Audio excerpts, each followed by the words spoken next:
Halo,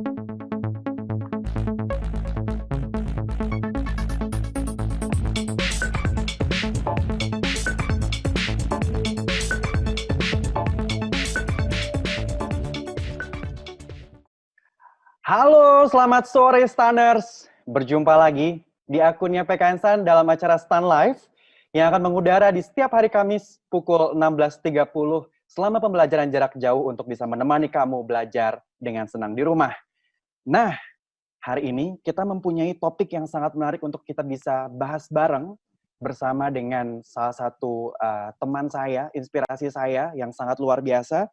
Tema kita hari ini adalah menyusun rencana keliling dunia bersama dengan Arif Rahman. Nah, dari tema mungkin teman-teman sudah tahu, sebagian dari teman-teman juga pasti sudah pernah hadir ke acaranya beliau. Dan untuk teman-teman yang belum tahu, Mas Arif ini adalah sosok yang sangat luar biasa. Beliau adalah travel planner, travel blogger, dan juga sudah mendapatkan berbagai macam penghargaan yang sangat prestisius. Di antaranya adalah Indonesia's Best Travel Blog of the Year tahun 2014 oleh Skyscanner Indonesia, 17 travel blogger di Indonesia yang paling berpengaruh versi Zillion.com di tahun 2014, The Best Travel Blog 2015 oleh Blogger Camp Indonesia, dan sederet prestasi yang lain. Nah, mari kita sambut Mas Arif. Halo. Halo, sore Mas Clemens.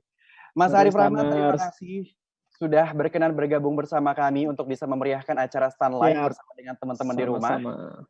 Jadi, Mas, ini acara kita ditonton oleh semua Stanners yang ada di rumah, Mas. Iya, Mereka rame tersebar banget dari nih. Tabang sampai dengan Merauke. Dan di sini mudah-mudahan kita bisa memberikan berbagai macam informasi sebagai suplemen bagi mereka supaya nggak jenuh, Mas, belajar di rumah, Ya. menatap laptop supaya bisa mendapatkan informasi bermanfaat selain dari pembelajaran. Nah, Mas Arif tadi mungkin sudah disebutkan bahwa Mas Arif ini adalah travel planner. Yep. Ada juga yang menyebut Mas Arif ini adalah travel blogger. Dan juga mungkin teman-teman yang belum tahu Mas Arif ini juga penulis buku. Betul Mas Arif ya? Iya, ada sih, ada beberapa. Siap. Nah, Mas Arif sendiri sebetulnya lebih nyaman dipanggil atau dicap sebagai apa nih, Mas? Waduh, cukup bingung ya pertanyaannya. Sebenarnya aku kalau sekarang lebih nyaman kalau travel planner kan aku kayak memanggil diriku sendiri nih karena aku punya beberapa bisnis atau kegiatan yang berkaitan dengan hobiku jalan-jalan ini yang kemudian menghasilkan penghasilan sendiri. Aku sebutan ya udahlah travel planner aja untuk sekarang karena kebanyakan orang yang tahu aku biasanya tahu karena aku traveling kayak gitu. Dan sekarang karena punya bisnis travel ya udah aku sambungin aja jadi travel planner aja deh sekarang. Kalau lebih kayak gitu sih. Travel planner ya Mas ya. Nah, sebelum kita menginjak dari pertanyaan-pertanyaan yang sudah kita rangkum oleh tim Humas PKN Stan, Mas Arif boleh nggak sedikit ceritakan gimana sih cerita atau pengalaman Mas Arif memulai dulu jalan-jalan dari satu tempat, dari satu negara ke negara yang lain itu seperti apa, Mas? Oke, sebenarnya awalnya dari 2010 waktu itu gara-gara ada temen seangkatan itu tiba-tiba dia memutuskan untuk jalan-jalan sendiri gitu kan, sendiri terus aku tanya kan, kamu mau kemana sih kok sendirian gitu kan? Nah selayaknya orang Indonesia biasanya kan nanya kok nggak ajak-ajak aku, ya nggak sih? Jalan ya, maksudnya awalnya gitu kan, terus ya udah akhirnya aku mau ke Singapura, kok sendirian? Ya lagi pengen aja ada tiket murah bla bla bla gitu kan, akhirnya aku merenung bentar terus sampai akhirnya aku ikut dong. Gitu. Nah, itu kalau nggak salah di awal 2010 saat itu. Nah, saat itu 2010 memutuskan untuk pergi sama dia dan aku langsung bikin paspor tuh. Waktu itu belum punya paspor sama sekali, bikin itu jadi 2 mingguan jadi langsung berangkat minggu depannya. Nah, sejak perjalanan pertama itu aku jadi kayak ketagihan. Maksudnya adalah ketika sampai sana, ketika kita berada di negara yang baru dan itu apa sih namanya, walaupun cuma Singapura ya, tapi itu sangat beda dengan keseharianku yang cuma di kantor di balik kubikel doang, cuma mantengin layar komputer gitu kan. Jadi kayak sebuah apa ya, refreshment lah buat jalan-jalan, terus kayak ketemu orang baru, dapat pengalaman baru, terus belajar bahasa yang mungkin asing ya, walaupun cuma Inggris atau Singlish atau kadang-kadang denger Melayu, Mandarin atau India di sana, tapi itu kayak nggak pernah dengar kan, mungkin di kantor bahasanya bahasa Jawa semua gitu kan, atau mungkin bahasa Indonesia atau bahasa Sunda gitu, tapi ketika jalan di sana ini beda ya, dan itu kayak menarik, menggugahku untuk semakin semangat jalan-jalan, mencari tahu berbagai informasi yang lain, belajar bahasa baru kayak gitu sih, dapat pengalaman baru juga. Ya, gitu. Dan dari pengalaman yang mungkin sederhana itu, sekarang Mas Arif sudah menjelajah lebih dari 40 negara dan sudah menginjak 5 benua ya Mas ya? Dan Iya, semua kurang cerita lebih. itu bisa mungkin teman-teman bisa baca di blognya Mas Arif di Backpack Story ya Mas ya? Story, yes, betul sekali. Backpackstory.com untuk bisa mendapatkan inspirasi dan juga mungkin beberapa Hmm, cerita menarik yang bisa menjadi insight teman-teman sebelum bisa jalan mengunjungi ya, negara-negara yang dituju. Nah, Mas betul, Arif, ya. seperti tadi sudah saya informasikan bahwa Humas PKN sudah menghimpun berbagai macam pertanyaan dari teman-teman mahasiswa Siap. dan beberapa pertanyaan terpilih akan kita bahas di sini. Dan untuk teman-teman semua yang masih punya pertanyaan yang sekiranya itu relevan, silakan untuk bisa ditanyakan melalui section komen di bawah. Jadi teman-teman bisa langsung berinteraksi dengan kami dan pertanyaan terpilih akan kita langsung bahas di sini ya Mas ya. Ya, Nah, siap. Mas Arif, kalau misalkan kita pengen datang atau mengunjungi satu negara atau Hmm, kawasan yang belum pernah kita ke sana atau tempat yang asing, sebelum kita menginjak pada berbagai macam hal, pasti kita akan pengen tahu dulu nih, bagaimana sih cara menentukan negara yang tepat atau ya. negara yang terbaik pada satu budget tertentu atau pada satu season tertentu atau dalam satu kondisi tertentu. Misalkan sekarang kan lagi ada pandemi gitu Mas ya. Nah Yap. tadi Mas, bagaimana cara untuk bisa menentukan tempat atau negara yang tepat? Oke. Sebenarnya kalau dari awal-awal aku jalan-jalan dulu ya, awalnya tuh aku menentukan tempat berdasarkan kemana tiket promo AirAsia saat itu. Kemana Baik. yang murah, aku jalan gitu kan. Ya, tapi berawal dari situ pun aku jadi ketagihan, kemana lagi mereka buka rute, mereka punya tiket murah kemana. Sampai di satu titik kayaknya rute-rute mereka aku kayak udah nggak pengen lagi nih. Sampai akhirnya aku putuskan yang seru lagi kemana ya, mungkin di benua yang lain, benua sebelahnya. Sampai ya itu berdasarkan keinginan ya. Kalau dulu kan belum ada pandemi-pandemi gini nih. Jadi kita ke sana berdasarkan interest aja sebenarnya. Ketika kita udah selesai mengunjungi, let's say Asia Tenggara udah semua nih, pasti kita akan step up lah ya. Kita akan mengunjungi destinasi yang lain, misalkan main ke Asia Timur atau mungkin kita ke Eropa atau mungkin ke bawah ke Australia gitu. Jadi aku lebih ke based on interest sama based on budget sebenarnya kalau jalan-jalan kayak gitu. Oke, jadi secara Hmm, singkat harus disesuaikan dulu dengan interest dan juga budgetnya ya Mas ya. iya betul. Kalau ngomong-ngomong soal budget nih Mas, Hmm, ada mungkin pertanyaan yang paling banyak ditanyakan sama teman-teman ini gimana ya, sih Mas sebetulnya tipsnya untuk bisa mencari tiket pesawat yang murah? oke. Gimana tuh Mas? Sebenarnya tiket pesawat murah kalau aku biasa, mantengin promo-promo maskapai ya pasti. Tapi promo itu kan biasanya ada mereka biasa kirim newsletter nih kalau kalian, langganan biasanya. Jadi tiap maskapai itu punya newsletternya masing-masing. Jadi kalian bisa buka website maskapai terus, subscribe di newsletternya, dia tiap bulan atau tiap mungkin seminggu berapa kali dia akan ngirim newsletter nih. Dan kalau ada promo pasti kalian yang pertama tahu itu satu. Terus kemudian biasanya juga aku mantau dari sosmed. Dari sosmed itu, ada misalkan akun-akun kayak aku pernah dapat akun dari @secretflying, itu ada di Twitter, atau aku dapat tiket promo dari Kuala Lumpur ke Nairobi, ke Kenya, itu cuma 5,5 juta waktu itu. Dan itu menurutku murah ya, maksudku Ya, untuk ke Afrika dengan harga segitu dan totalnya dengan tiket ke tambah Kuala Lumpurnya yang mungkin pakai low cost itu mungkin PP Afrika cuma 8 juta. Dan itu sangat murah menurut aku. Nah, ya. itu aku dapat dari Twitter, gara-gara scrolling aja malam-malam, loh ada promo ini, akhirnya memutuskan untuk beli di saat itu juga waktu itu. Karena tiketnya terlalu murah gitu kan, ya udah akhirnya beli dari situ, dari promo dari Twitter. Terus kemudian bisa juga mantengin travel fair. Biasanya beberapa maskapai itu suka bikin travel fair secara berkala. Let's say Singapore Airlines dia biasa mungkin setahun bisa 2 kali, Garuda juga biasa ada offline, ada online. Ini di luar pandemi ya. Jadi biasanya mereka punya travel fair-nya sendiri. Nah, itu tiketnya juga cukup murah kayak misalkan aku dapat full board airlines misalkan pakai Garuda waktu itu ke Australia cuman berapa ya 5 juta kayak gitu tapi pakai Garuda menurutku juga murah itu dapat dari travel fair kayak gitu sih. Oke, siap Mas. Nah, ini ada Nah, pertanyaan nih Mas dari hmm, Sekar Rida W. Tadi oke nanya, siap. total budget traveling berapa? Nah, mungkin bisa kita Waduh, refer dari pengalaman pertama Mas Arif tadi ke ya Singapura, ya ya ya. ditambah Oke, dengan akomodasi dan lain-lain itu berapa, Mas? oke. Tahun 2010 sebenarnya traveling mungkin belum semahal sekarang mungkin ya karena dulu banyak banget tiket promo AirAsia gitu kan atau Lion Air juga banyak dulu ke Singapura itu tiket PP mungkin nggak nyampe sejuta mungkin aku agak lupa waktu itu nggak nyampe sejuta dan di sana pun cuma 4 hari 3 malam mungkin aku cuma spend kayak 2 juta lah jadi kayak 3 juta di bawah 5 juta tuh kita udah bisa jalan-jalan ke luar negeri sebenarnya dan itu 5 juta mungkin kalau kalian kerja mungkin sebulan ngumpulin sejuta selama 5 bulan mungkin nggak berat gitu kan Ya, mungkin ya kayak ya. gitu. Ya start dari situ aja kalau misalkan lebih jauh lagi pasti lebih mahal tapi aku pernah yang rekor sih mungkin waktu itu ke Thailand 2011 selama 9 hari itu aku habis 3 juta di sana. Tiket pesawatnya cuma 750.000.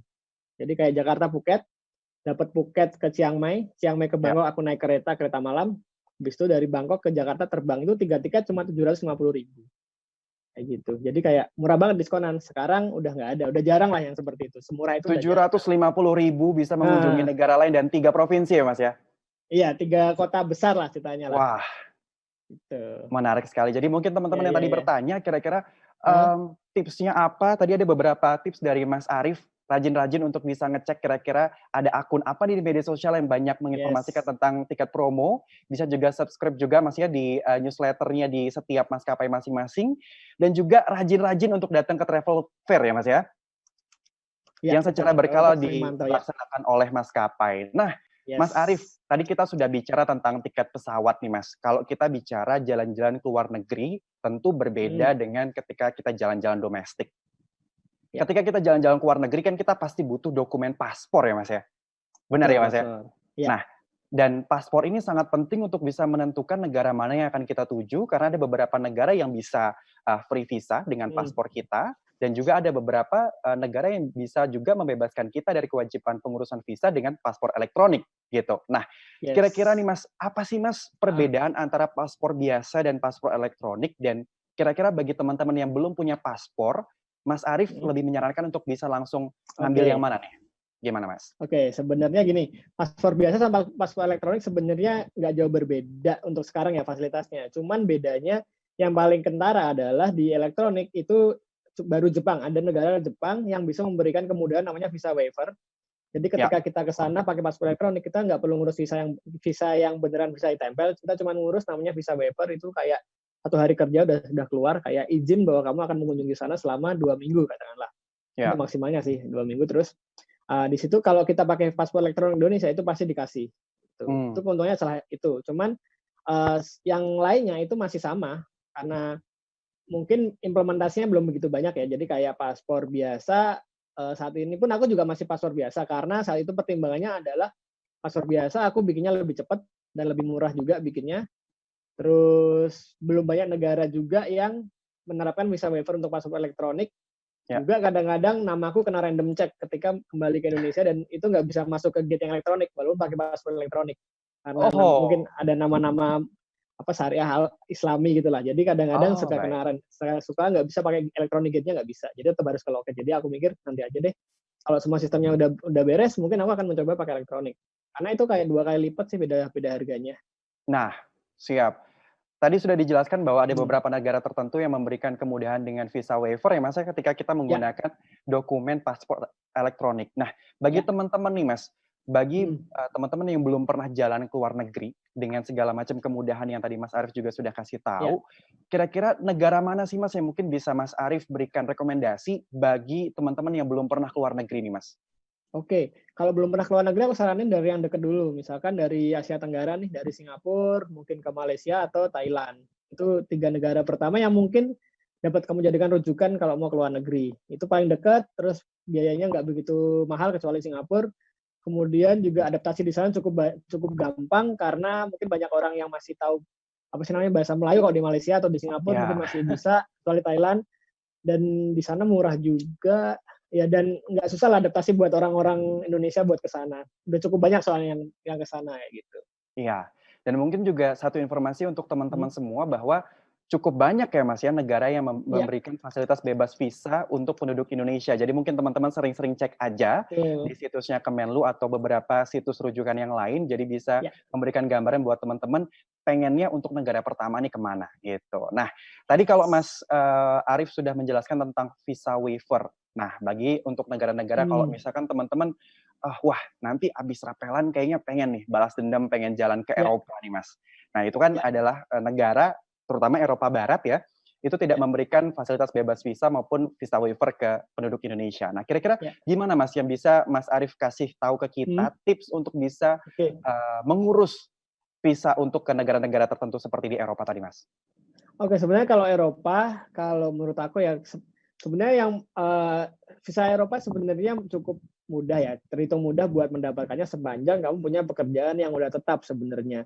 Ya. Jadi biasanya mereka itu khawatir memberikan visa kalau kamu di sana itu justru malah istilahnya malah untuk memutuskan untuk overstay, mungkin untuk mencari kerjaan di sana atau mungkin ya mau pacaran di sana. Banyak sih yang ngontak ke aku, Mas aku ada pacar nih di sana, gimana sih caranya bikin visa? Itu banyak sih yang ngontak gitu. Terus kayak, namun sepanjang kamu kerjanya jelas, ada slip gaji, ada tabungan, terus udah ada bookingan lain-lainnya, visa Schengen itu harusnya mudah, kayak gitu. Harusnya Oke. mudah didapatkan lah, kayak gitu.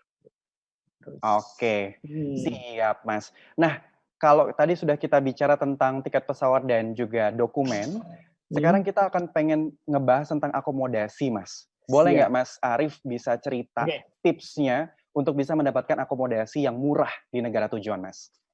Oke, akomodasi murah sebenarnya kalau kamu mau murah, pakailah akomodasi yang mungkin kelasnya bukan hotel ya, mungkin di Ya, bawahnya kayak hostel. Kalau untuk awal-awal kamu belajar traveling atau mungkin kamu ingin belajar backpacking kayak gitu kan. Nah, biasanya pada nginep di namanya hostel. Jadi satu hostel itu semacam penginapan, tapi satu kamar itu ada banyak kasur. Jadi kayak ya, dormitory namanya, ada bunk bed tumpuk-tumpuk, terus kamar bisa 8 sampai 16 orang. Nah, itu sangat murah. Ketika kamu traveling low budget, kamu pengen budget traveling, aku saranin sih ngumpul di situ. Jadi di situ itu enaknya kamu bisa ketemu turis dari mana-mana, kamu bisa belajar buat komunikasi, terus ya udah, jadi kenal-kenalan, dapat kenalan banyak, terus kamu belajar kalau besok mau kemana itu bisa mereka pada sharing, terus enaknya ngapain aja di sini, ada kuliner apa yang enak, itu kamu bisa dapat semua di hostel, dan itu murah, kayak mungkin di Singapura hostel sekitar 300 ribuan lah ya, dibandingin hotel itu bisa start dari 800 ribu mungkin, kayak gitu. Tergantung sih, oke, tergantung gaya siap, travelingmu kalau untuk akomodasi, kayak ya. gitu. Nah, selain tadi pertimbangan budget, Mas, kalau kita Hmm, pengen milih satu akomodasi, kira-kira ya. pertimbangan apa lagi, Mas, yang perlu kita jadikan pertimbangan?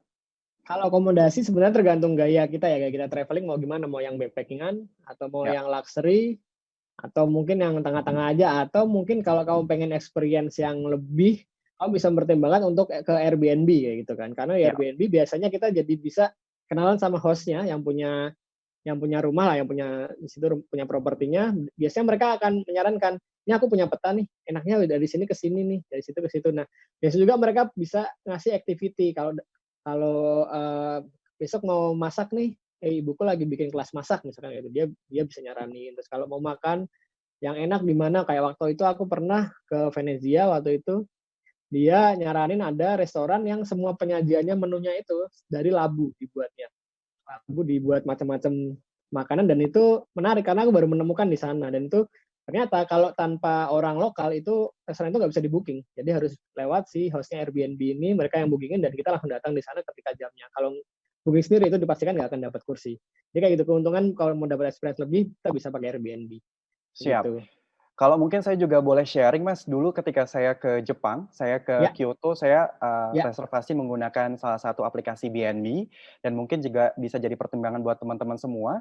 Ketika kita di BNB, tadi Mas Arif sudah menjelaskan, hmm, selain harganya murah, juga ada beberapa keuntungan, termasuk ya, experience-experience yang kita tidak dapatkan di hotel ya, Mas, ya. ya, Termasuk juga tadi berinteraksi langsung dengan host, dan saat itu ketika saya di Kyoto, saya mendapatkan satu, tema makan malam yang disediakan oleh hostnya. Jadi kita waktu itu dikumpulin di satu ruang tengah dan di situ kita bisa hmm, banyak berbincang, bisa bertukar ide dengan teman-teman yang satu ya, penginapan dari daerah atau dari negara-negara dari seluruh dunia gitu, Mas. Jadi itu adalah yes, satu pengalaman yang mungkin tidak akan teman-teman dapatkan ketika teman-teman melakukan reservasi penginapan di hotel gitu ya, Mas, ya? ya, kurang lebih seperti itu. Karena hotel kan kita kesannya adalah mereka pemilik properti tapi kita tamunya gitu. Jadi kayak ya udah kamu cuma nginep di sini, ya udah aku kasih yang ada. Cuman ketika kita Airbnb mereka penempatannya adalah setara nih. Jadi kayak kamu nginep di rumah Hmm. teman dan temanmu akan cerita semuanya tentang kota yang kamu kunjungi. Itu lebih bagus lagi kayak gitu.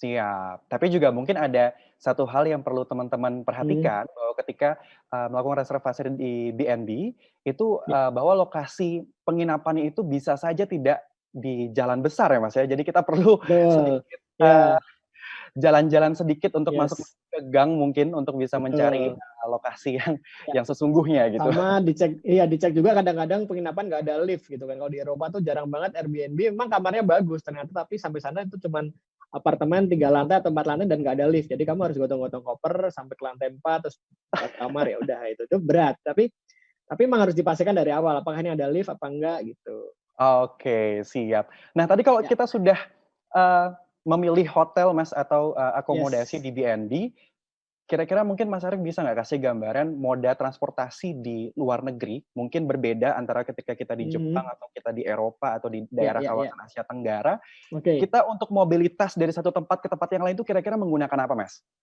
Oke, sebenarnya orang Indonesia biasanya kalau jalan-jalan ya kalau ke Singapura mereka pasti pakai MRT di sana, pasti pakai kereta bawah tanah. Terus kalau misalkan zaman dulu mungkin belum ada transportasi online ya, kayak Grab atau Gojek Ya, mungkin di sana kan belum ada tuh. Kalau sekarang kita bisa juga pakai transportasi online di sana atau pakai kalau di luar Asia bisa pakai Uber juga kalau online.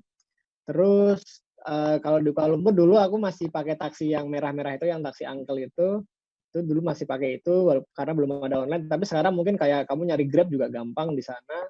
Kalau transportasinya, Thailand pun semua pada pakai transportasi umum sih, banyak kan kayak kereta atau biasanya kalau sekarang nih kalau lagi pengen explore pakai kereta, kalau lagi males ya pakai online aja. Karena sekarang online udah gampang banget. Ini di mana-mana sekarang online. Kayak kemarin ke iya, Eropa juga ke Spain juga pakai Cabify, walaupun nggak bisa bahasa Spanyol, tapi kita download dulu dari sini. Sampai sekarang ya. tinggal aktifin aja kayak Uber kayak di sana kayak gitu. Siap. Jadi aplikasi yang ada di Nah, handphonenya kalau teman-teman ini kalau juga bisa sekarang ya, digunakan ya, Mas ya, ya, di ya, ya, sana? ya, ya, ya. Ya, gimana Mas Arief? Silakan. Enggak, ya kayak gitu sih kurang lebih transportasi lokalnya kayak gitu, lebih ke situ. Atau kalau yang seru lagi adalah kalau kita ke kota Siem Reap, kalau di Kamboja itu yang apa Angkor Wat, di Ya. sana transportasi lokalnya diwajibkan yang menggunakan tuk-tuk gitu. Jadi kayak Oh, kita oke. nyewa beca di sana kan, nyewa beca Mhm. terus ya udah kita pakainya itu selama keliling seharian 2-3 hari, pakai itu terus biasanya. Karena Ya, itu bisa masuk ke gang-gang kecil dan itu bisa eksplor wilayah candi yang lebih jauh lagi dan itu nggak terjangkau kadang-kadang sama mobil gede kayak gitu. siap. Tergantung daerah. Jadi tiap daerah sebenarnya punya transportasi yang unik-unik lah kayak gitu. Ya. Nah, ini kan biasa kalau teman-teman, datang ke satu negara nih, Mas, Ya, ketika kita turun dari pesawat di airport biasa banyak ditawarin, tiket-tiket terusan, Mas, gitu. Kalau di ya. Jepang mungkin ada JR Pass, di Oke. Singapura juga. Nah, kira-kira itu penting nggak sih, Mas, dari, segi biayanya Oke. dan seberapa Siap. efektif tiket terusan itu untuk kita beli? Ya. Karena kalau JR Pass di Jepang, ngomong JR Pass adalah itu efektif kalau kita pergi ke sana selama kurun waktu seminggu dan pindah-pindah kota sebenarnya. Karena itu kan JR Pass itu kan kamu unlimited pakai apa transportasi publik sepanjang dia under JR Company itu kan. Nah itu selama seminggu dan itu memang kalau kamu cuma stay di Tokyo doang itu akan useless. Maksudnya akan sayang banget kamu buang duit 3 juta tapi kamu cuma stay di Tokyo aja karena Tokyo itu kita bisa pakai Tokyo apa Metro Pass, apa Rail Pass di situ kan. Jadi nggak perlu JR Pass juga karena JR Pass itu biasa orang gunakan kalau mereka mau pindah kota yang jauh-jauh pakai Shinkansen kayak gitu. Itu kalau Mmm, seminggu jalan-jalan. Tapi kalau kita misalkan seminggu itu kita bolak-balik dari Jepang, sorry dari Tokyo, Kyoto, Osaka, mungkin ke Hiroshima, mungkin ke mana gitu kan. Nah itu sangat efektif kalau emang seminggu kamu pindah-pindah tempat. Tapi kalau nggak pindah-pindah, ya aku saranin siap. pakai transportasi lokal doang. Malamnya kalau pindah mau ngirit bisa pakai wheeler bus. Bis Oh, malam kan, siap. bis malam itu murah paling sekali jalan tuh kayak 600.000 lah di sana itu murah kok. Kalau dibandingkan dengan Shinkansen yang 2 juta, kurang lebih Siap. kayak gitu. Jadi lumayan juga untuk bisa Ya, menghemat budget ya, betul. Mas, ya? Karena Harus cek kalau dulu sih. oh, oke, siap. Kalau Wheeler Bus kan bus malam, jadi mungkin teman-teman Ya, mempertimbangkan malam daripada nggak ngapa-ngapain, mending dipakai untuk bisa pindah kota gitu ya, Mas? betul. Oke, jadi, kesimpulan untuk transportasi, terkait dengan tiket terusan tadi itu, tergantung pada, rencana perjalanan teman-teman, gitu ya, Mas, ya? Yes. Apakah memang, Kurang stay lebih di seperti satu itu. kota atau memang Ya, harus, berpindah-pindah dan mungkin juga jangka waktu kunjungannya seberapa lama di sana gitu ya, Mas, ya? Nah, iya, kurang lebih. berbicara tentang, rencana perjalanan, Mas. Nah, kira-kira Hmm. mungkin Mas Arief setelah mengunjungi lebih dari 40 negara di dunia ini, mungkin sudah kenyang mungkin. Gimana sih sebetulnya cara yang paling efektif dan efisien untuk bisa menentukan rencana perjalanan, Mas? Oke, kalau aku menentukan rencana atau bikin itinerary, aku pasti pertama menentukan destinasinya dulu nih. Kita mau kemana di sana? Kita mau Siap. kemana tujuannya gitu. Misalkan kita dapat tiket murah, katakanlah ke Bangkok, PP cuman 1 juta, pasti kita berangkat kan. Nah, selama kita beli tiket kan sekarang beli tiket misalkan berangkat masih 6 bulan lagi. Selama 6 bulan kita bisa bikin rencana perjalanan. Ya. Itu biasa aku bikin to-do list dulu. To-do list itu kita mau kemana aja, day one kemana misalkan atau ABCDE. Kita mau kemana aja di Bangkok, terus mungkin pindah kota, kemana lagi di EFG gitu kan. Nah, habis itu kita sesuaikan nih, apakah visible nggak sih, apakah semua plan kita, to-do list kita itu apakah semua dapat tereksekusi dengan baik, dengan waktu yang kita miliki. Ya. Biasanya aku filter lagi, oh ini nggak cukup, aku coret, aku pindahin lagi. Kalau ini, oh ini bisa nih, kita masukin aja. Habis dari situ, kita tahu nih, planningnya udah ada nih, udah ada day to day, sudah ada mau kemana aja, ABCD, baru kita riset, biasanya aku riset sekalian sama budgetnya.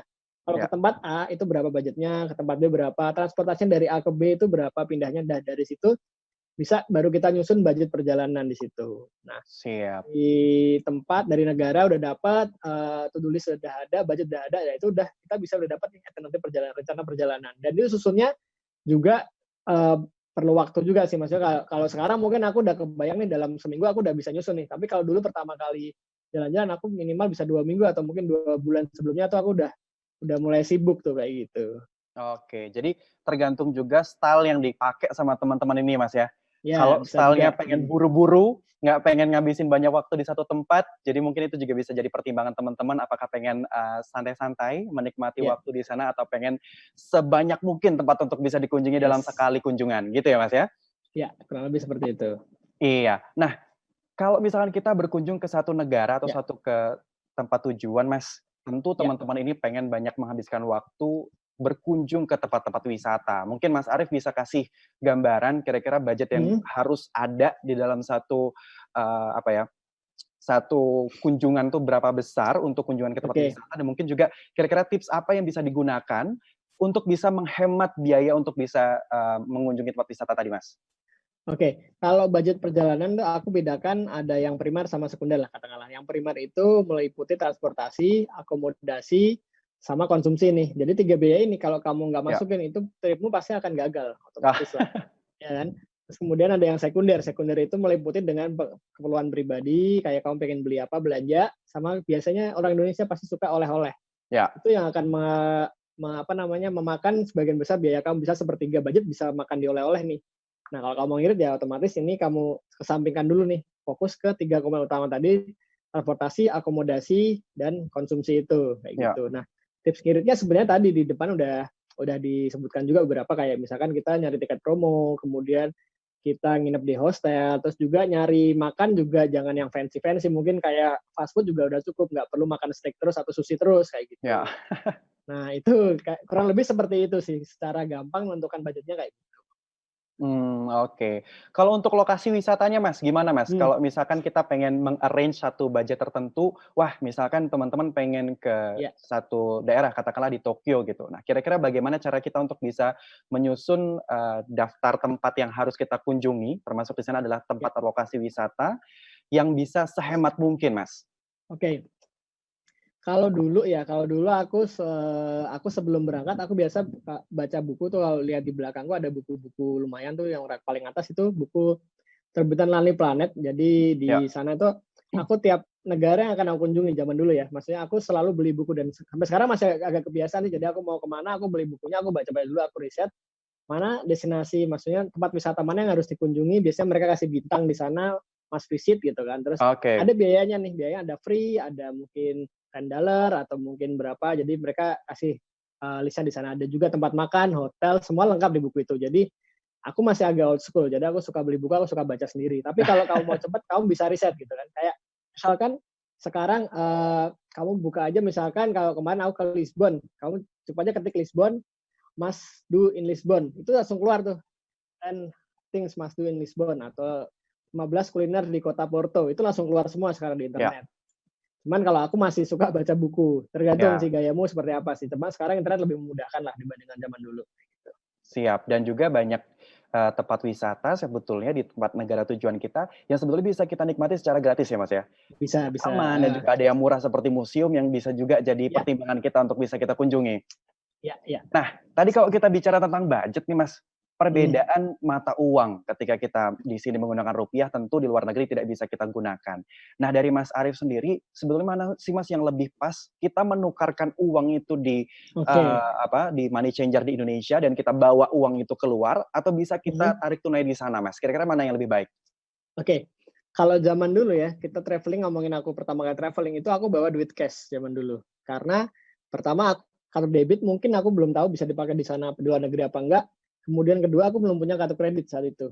Jadi aku Siap. biasa bawa cash, misalkan udah tahu budgetnya berapa, aku cash, aku ke money changer, aku tuker duitnya, sama aku pasti bawa kayak spare money nih, misalkan $100 atau $200 itu buat emergency.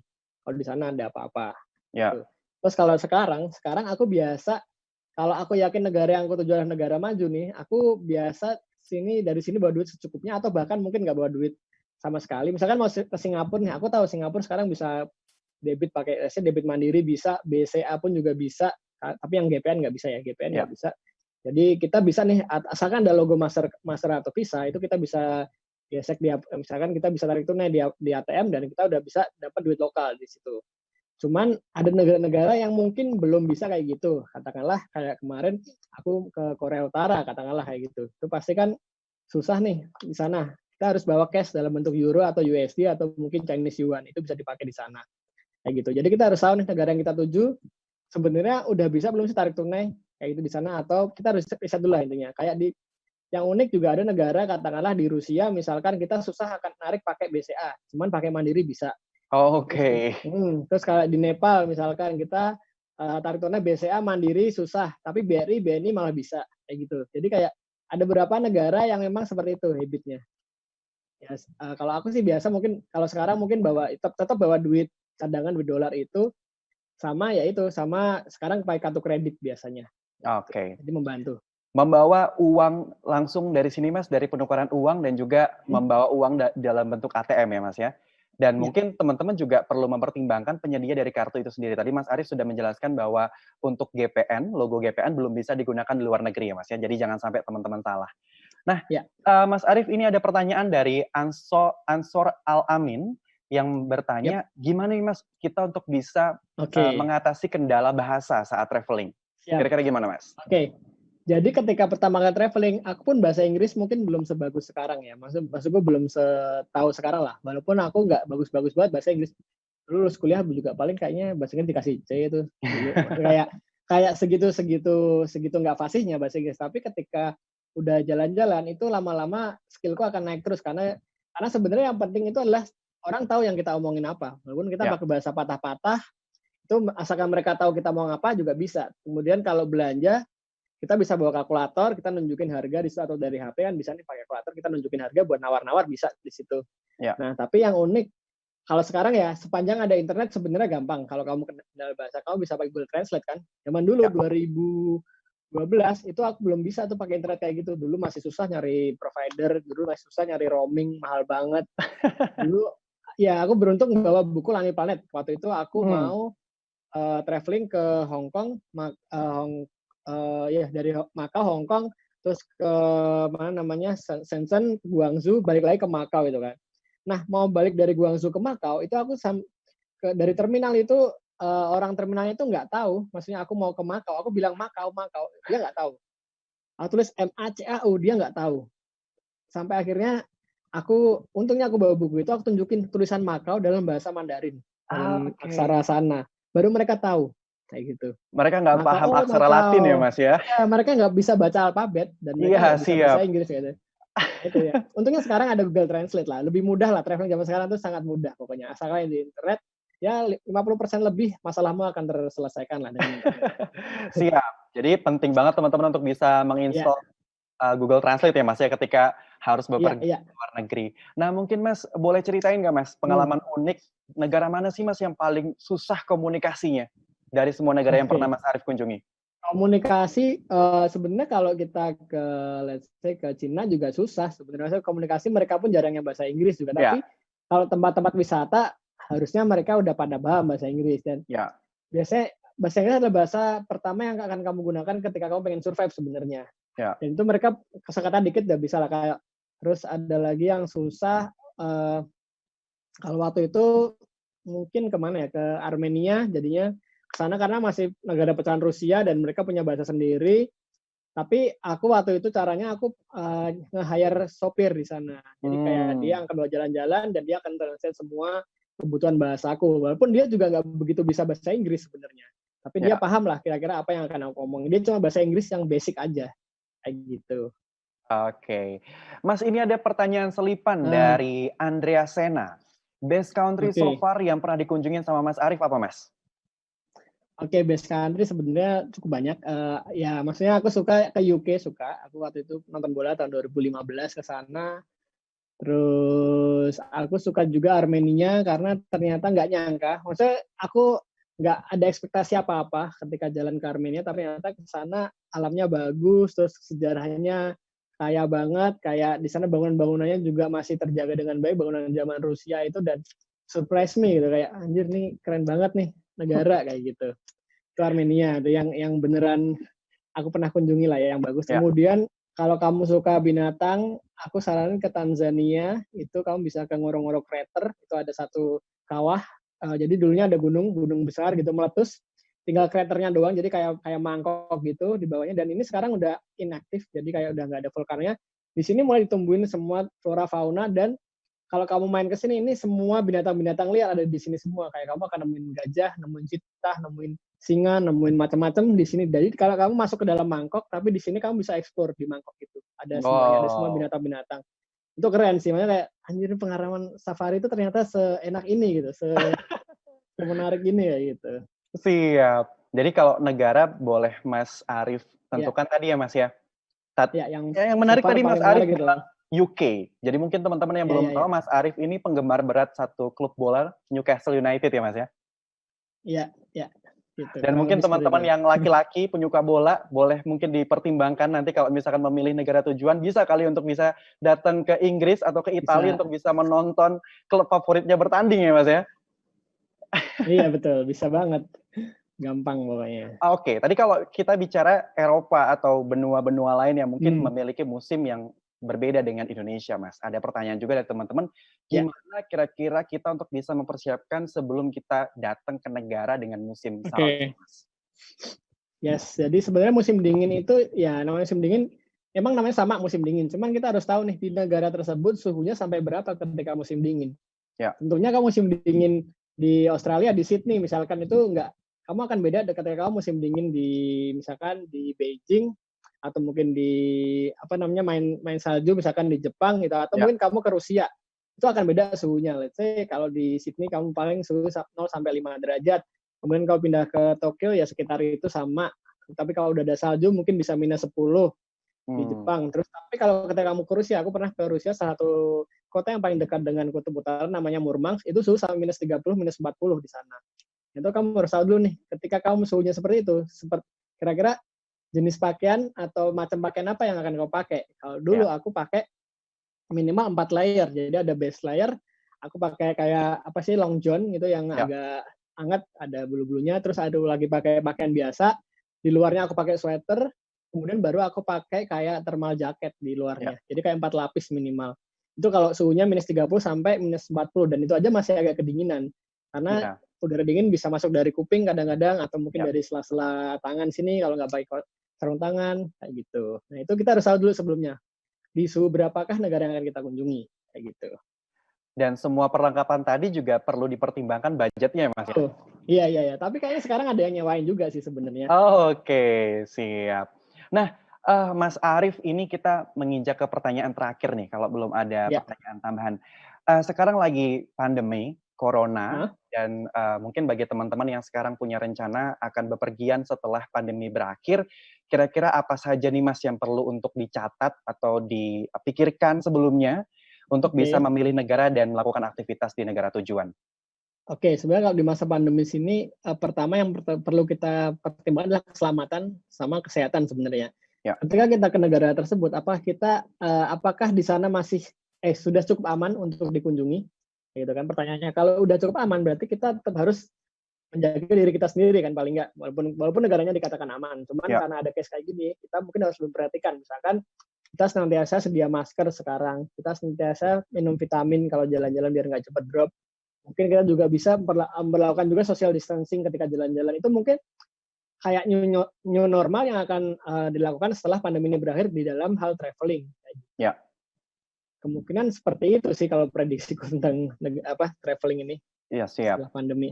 Jadi teman-teman perlu kayaknya riset lebih banyak ya Mas ya setelah kasus Iya pandemi iya, ini. jadi lihat dulu apakah sudah cukup aman baru kita persiapkan diri kita sendiri gitu.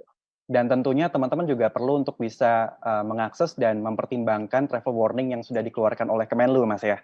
Jangan Bisa sampai jadi, ya, datang betul. ke negara yang punya potensi penularan yang tinggi. Ya, betul. Gitu ya, Mas ya? Kurang lebih seperti itu. Yang penting kita selalu patuh pada pemerintah aja sih, karena mereka Iya. yang harusnya lebih tahu daripada kita sih. Gitu. Oke, siap Mas Arief. Kita sudah membahas Ya. banyak sekali pertanyaan.